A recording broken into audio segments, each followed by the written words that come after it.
And now in Climate Watch, extreme weather conditions are stretching across the U.S. Western states are experiencing excessive heat along with a record-setting drought. And states on the Atlantic and Gulf Coast are bracing for what's expected to be an above-normal hurricane season. Scientists predict the changing climate could mean more extreme conditions. Now it's raising attention to how the weather will impact our economy. For more, I want to bring in Bennett. He is the co-founder and chief product officer of the Demex Group. He's also the chairman of the American Meteorological Society's Committee on Financial Weather and Climate Risk. Stephen, thanks for being here. So tell us, how is extreme weather across the U.S. impacting the economy and supply chains? So extreme weather in 2020 alone cost the U.S. Insurance industry over $70 billion. This year alone in Texas, the polar vortex is expected to cost the insurance industry between $10 and $20 billion, which is a 10 times increase over winter storms last year. And how is climate change producing more extreme weather in the U.S. and globally? So climate change has an impact on global weather patterns, and those weather patterns are what actually produces extreme weather.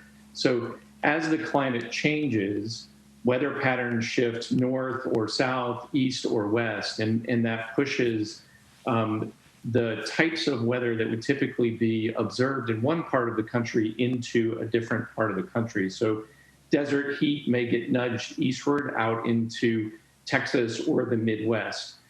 So climate change is affecting overall the distribution of how weather extremes are affecting different parts of the country. So this is a huge problem. It's a global problem. I'm wondering if there are steps, given all of that, that businesses can take to lower the risks that are posed by climate change. That's a great question. So businesses are impacted. A lot of businesses are impacted by the weather, and extreme weather affects businesses in some extreme ways. It'll affect profitability. So costs will go up in some businesses during certain types of weather events, or revenues may go down in other types of weather events. So, and it can affect all levels of business, from small businesses to large. Just a simple example might be if you think about your neighborhood restaurant, where perhaps we think about the Pacific Northwest, which is going to be looking at a severe heat wave coming up over the next several days. And many restaurants in the Northwest U.S. in Seattle and Portland don't have air conditioning inside their dining room. So when the temperature rises to 90 or 100 degrees, people that would normally go out to eat just stay home. So it will affect the revenue of those businesses. They basically don't make money because people aren't coming out to eat. So businesses can prepare and can plan and act around the weather extremes as they come. So it's important for businesses to understand exactly how the weather affects them, because then they can begin thinking about what they can do to react. So explain a little bit more about what your company, Demex, the Demex Group rather, does when it comes to trying to assess the weather data and risk analysis then. Yeah, so for a business that's affected by extreme weather, the best way to think about this is the first thing that you want to do is understand how the weather affects your business. So in a heat wave, people don't come to the restaurant. So what you may do then is, if you watch your local news and you see that a heat wave is coming and you run the restaurant, you can basically plan your staffing accordingly. So you can cut hours, essentially. You can have fewer people on staff. You may adjust your food orders so that you don't have extra material on hand. So step one is to understand. Step two is to take action when you know that the extreme weather is coming.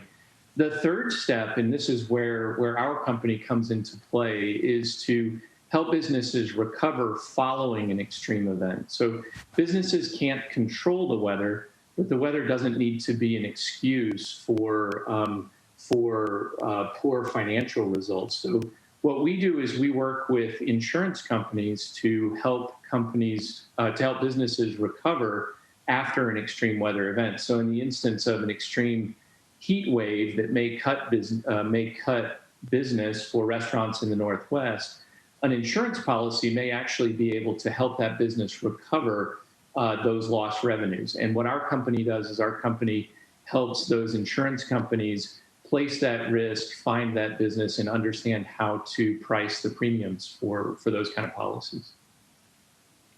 So, Stephen, I'm trying to get a bigger handle on what we understand is happening in terms of climate change and the extreme weather events that we're seeing and are predicted for the rest of this year.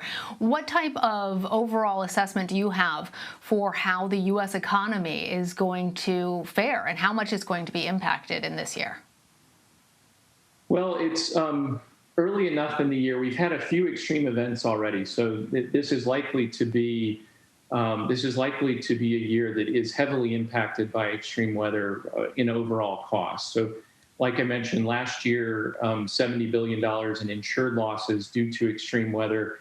We know that we've already experienced between 10 to 20 billion in one single event in Texas earlier this year. So this is likely to be a year that ranks relatively highly in the overall economic impact of extreme weather. Climate change is affecting weather extremes, and really the best we can do is just think about how to prepare, react, and recover when the events occur. All right, Stephen Bennett, thank you. Thanks, Lana.